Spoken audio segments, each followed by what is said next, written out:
Don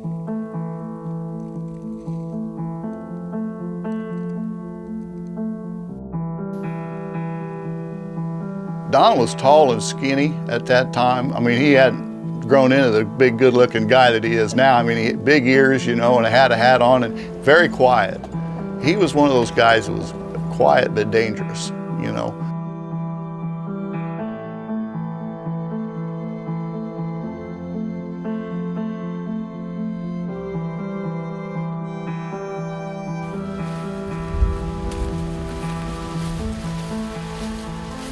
You know, Don believes what he believes, and he's always going to stand up and speak out, whether it's politics or his Christian values or whatever. He's not scared to stand up and talk, but when you get Don Higgins away and you get to really know him, he's a quiet person. Now, I talked about purpose earlier. What's your purpose in life? And I believe, you know, I just said that before I took my first breath, I believe God has a plan for me, and that plan is to reach lost deer hunters. And the thing of it is, God has a plan for each and every one of you as well. And one of the most important things that we're ever going to do on this earth is raising our kids. And those kids are a direct reflection of you. You know, a big reason of why I'm here tonight and I'm on this stage is because of my dad. You know, whitetail hunting has always been a passion of mine, and the fact that I owned a property that I could do something with, even though at the time there wasn't a lot of deer there, was just something that was in my heart. So I set out to slowly see what I could do to build that habitat up and see what I could do with the local deer herd. You know, back then, if I would have hunted the farm, I'd have been lucky to shoot a doe each season, let alone a buck, or especially mature bucks. But I really don't even think I had a goal back then, except maybe to draw a few more deer to the farm and be able to one day have a good enough deer herd where I could actually hunt on my home farm. Well, reality has far exceeded my wildest dreams. I just killed my second 200-inch buck there, but what's more important was the whole story behind that buck, you know, how he grew up there, the history I had with him there, how the farm matured over time to be a farm that could produce that kind of deer. I made plenty of mistakes early on in the process and had to go back and correct them. Today, the typical top-end buck that I see is about 20 inches bigger than when I started 30 years ago.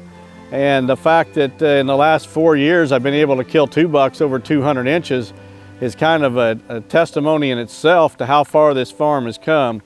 So I hope you enjoy this video. I'm going to detail the life history of that second 200-inch buck, but at the same time, I hope you can appreciate, you know, how far I've come with that hunting farm and that property. So back in 2017, I shot a 206-inch buck on my farm that I called Smokey.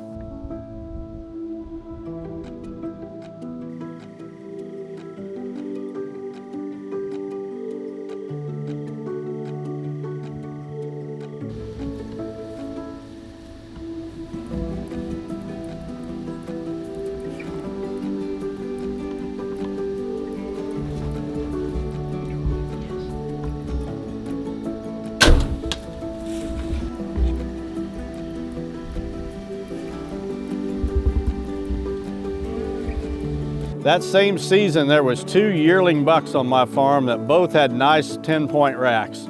Now they were small 10-point racks because these were just yearling bucks. But I thought, man, if those bucks could grow to maturity, they've got a chance to really be something special. Well, something happened to one of those yearling bucks that fall, but one of those bucks did survive. And the following spring, I found one of his shed antlers and was really looking forward to what he was going to do as a 2-year-old. Little did I know that his 2-year-old rack would so far surpass anything that I had expected that I didn't even realize it was the same buck for several weeks after I started getting his trail camera pictures. That 10-point yearling grew into a 6x6 2-year-old, probably pushing 160 inches, had a real clean rack, no stickers, just a clean 6x6. And that summer, I gave him the name Mel, after Mel Johnson, who holds the world record typical.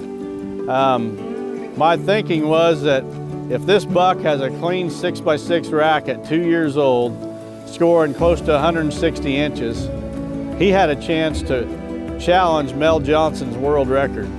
As I hunted throughout that fall when the buck was 2.5 years old, I seen him frequently, got video footage of him several times, trail camera photos and the such. And that winter I was actually able to find one of his shed antlers from that season as well. And I was really looking forward to the year when he turned 3. But little did I know he had a surprise in store for me that summer.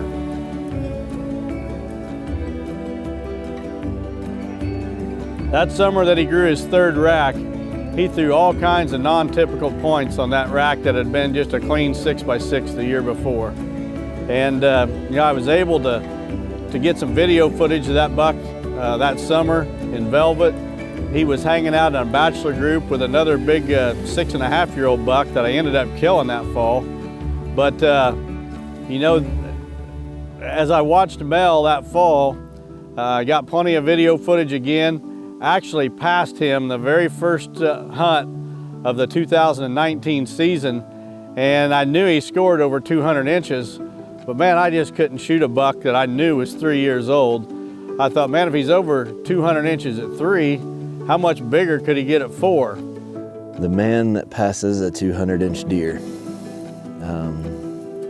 Crazy, if you want to put real words around it. I don't know of anybody that passes a 200-inch deer on video. I was running the camera last year when he came out, and probably 215, 216. I've been with him when we found the sheds of him 2 years ago.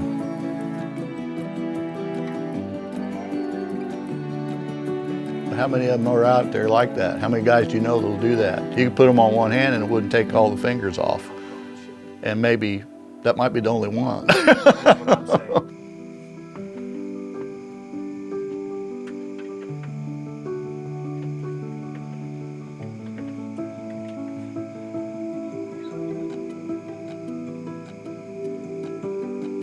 I remember as a kid, way back in about the 8th grade, I was reading one of my grandpa's hunting magazines and came across a quote that really struck me. That quote was, "As hunters, we should be judged more by what we choose not to shoot than by what we do shoot." I was so struck by that quote that I cut it out of the magazine and taped it to the glass door on the front of our gun cabinet at home. And every time I would get in that gun cabinet and pull out my single-shot 20 gauge or 22 rifle, I would see that quote. And I think that is the basis or the foundation for my mindset today.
That goes back to selflessness. If Don was worried about him and notoriety, he would have shot that 200-inch deer and claimed he was a 5-year-old, a 6-year-old, and milked every sponsor and every opportunity from a PR standpoint to get 2 200-inch deer and a 193 on the ground in just a couple years and try to position himself in the industry. but the man has integrity to hold to a set of values that he wants to kill, and he really believes the age of this buck is what it is, and he was not going to shoot that deer. And to watch a man have a 216-inch deer in front of him and never pick up his bow, it was never even in question for 20-some minutes maybe of that deer feeding in front of us. It says a lot about Don, and it teaches me a lesson, and that is, when you set a goal of what you want to do, no matter what the situation that comes to you, be disciplined in that goal. And he talks about discipline so much. I don't know of anyone else that would not have caved to the pressure of working in the outdoor industry and having the opportunity to shoot a 200-inch deer on film. So that winter, that after season, I was once again out looking for male shed antlers, and I actually happened to find both of them this time. So I had one shed antler from his first rack, one shed antler from his second rack, and I had two from his third rack. And I was really looking forward to that next summer. Just, you know, I had no idea what he was going to do. Surprisingly, he went from being a crazy non-typical the year before that he cleaned up quite a bit. He lost a lot of that non-typical stuff and became a fairly clean typical again. Added a few inches, not a whole lot, but a few. And I had a big decision to make. Do I want to shoot this buck, you know, as a 4-year-old, or take a chance to let him go? And boy, I tossed and turned at that decision all summer long. And towards the end of the summer, actually it was in September, I drove to St. Louis to be on a radio show on a Sunday afternoon, an outdoor radio show. And on the way home, I got to thinking about Mel and what am I going to do? Am I going to shoot that buck or not shoot that buck? Well, the 2 previous years, he'd broken off tines off of his rack. And I pretty much come to the conclusion that if he came by me and his rack was totally intact, I was going to go ahead and shoot him. But if he came by and something was busted on the rack, I was going to let him go again another year.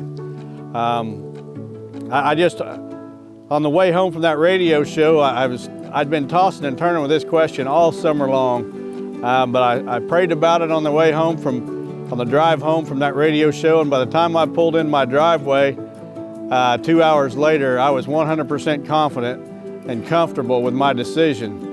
If he was intact, he was getting shot. If his rack was busted, he wasn't. Season opened. I had cameraman Steve Shields there for opening day. We went out, and in the first 4 days of season, we seen that buck 3 out of 4 days. Got some video footage of him, you know, in a distance, working a scrape. We watched him work the same scrape 2 different evenings, but he was staying in a field of real-world switchgrass. And the problem was that when he was exiting that switchgrass in the evening, he would only do it with the wind in his nose. He wouldn't come out unless he had the wind 100% in his favor. So we kind of had to sit back on the sidelines and watch from a distance. Not much we could do.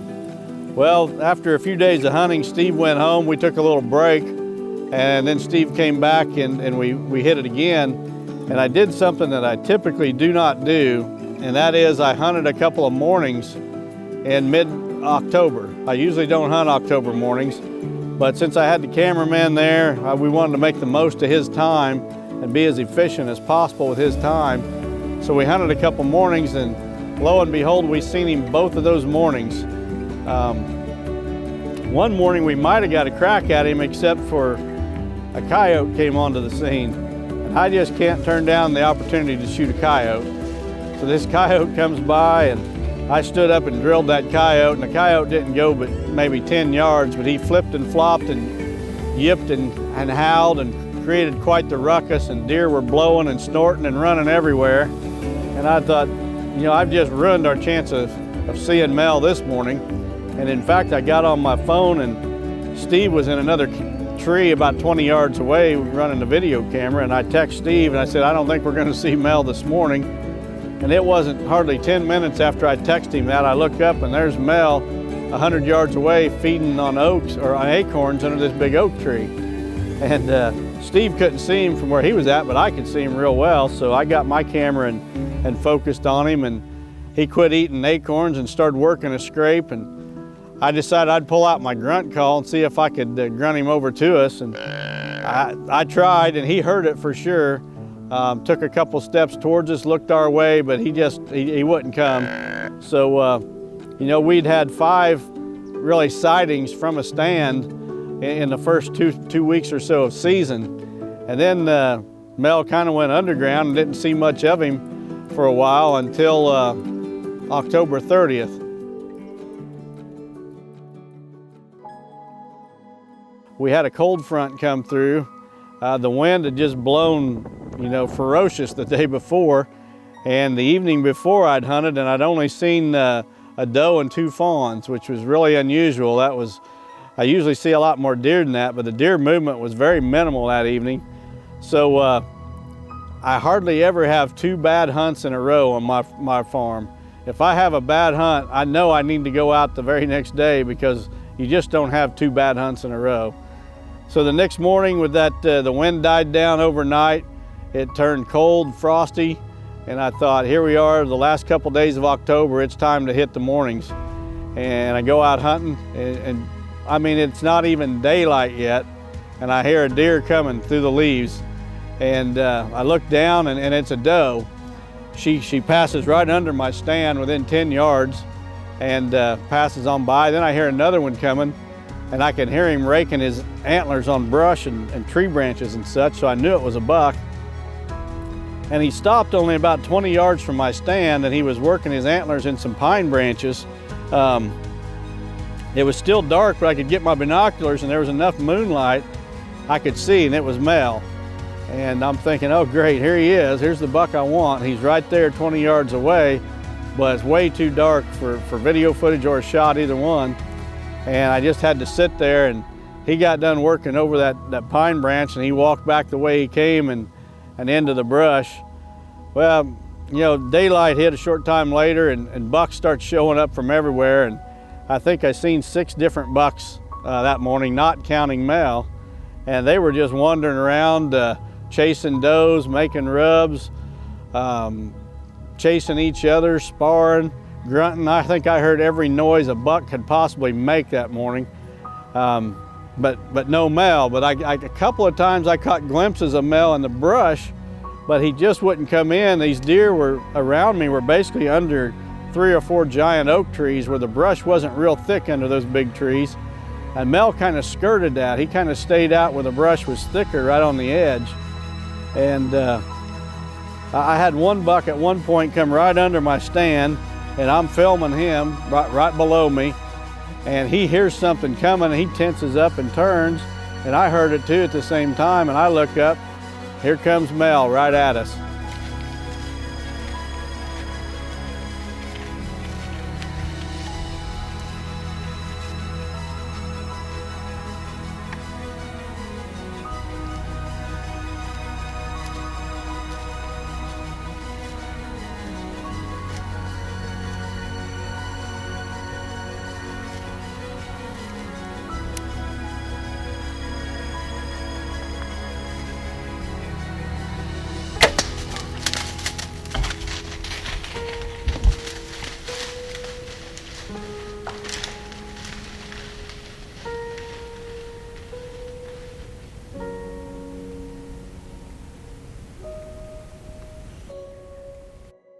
As hunters, we go through a lot of stages as we mature. And I'm currently at a stage that I didn't even realize existed until just a few years ago.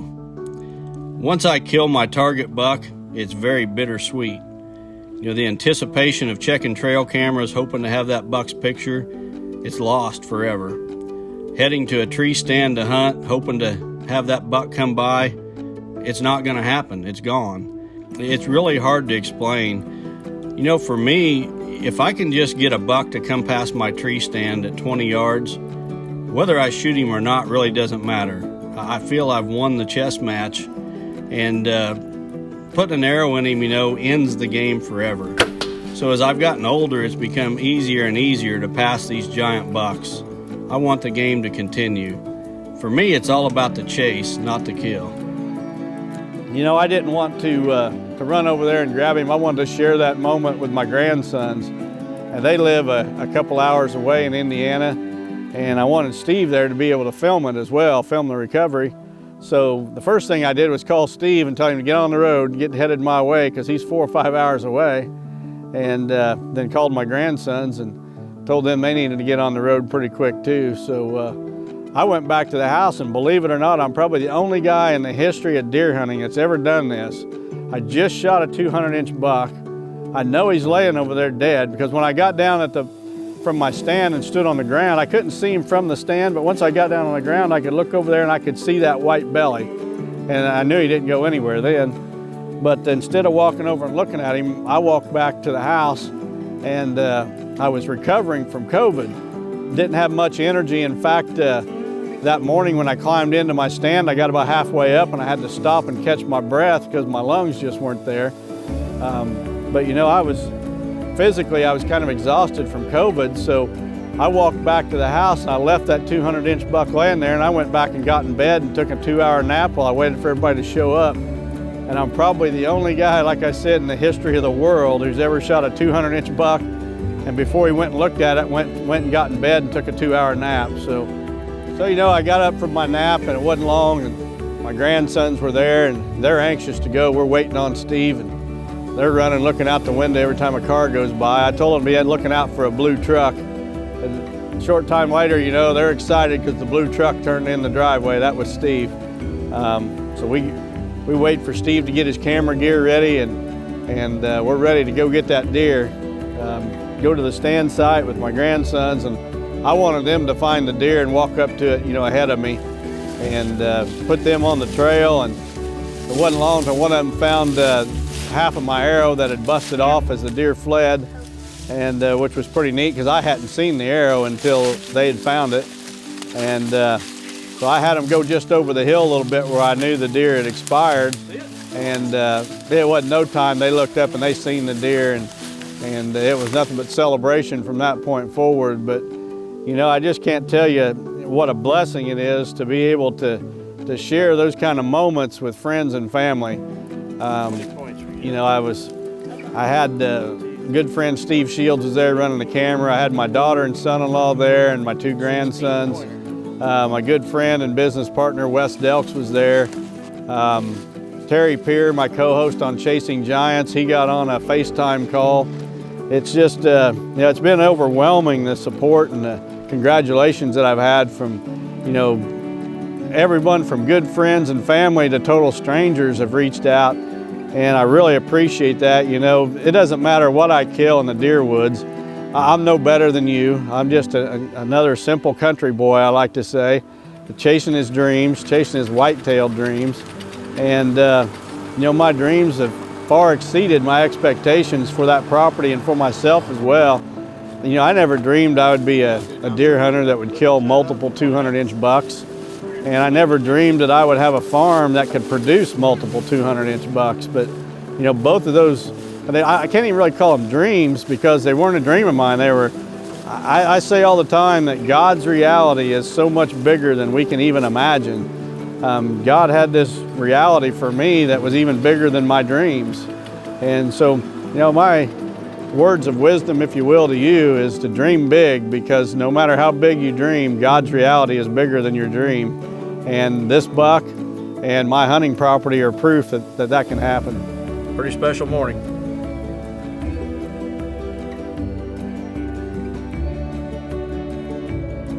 If I never kill another big buck, I'll be fine. I've already killed way more than my fair share. Now that doesn't mean I'm going to stop trying, but the older I get, the more satisfaction I get from helping others to reach those dreams as well.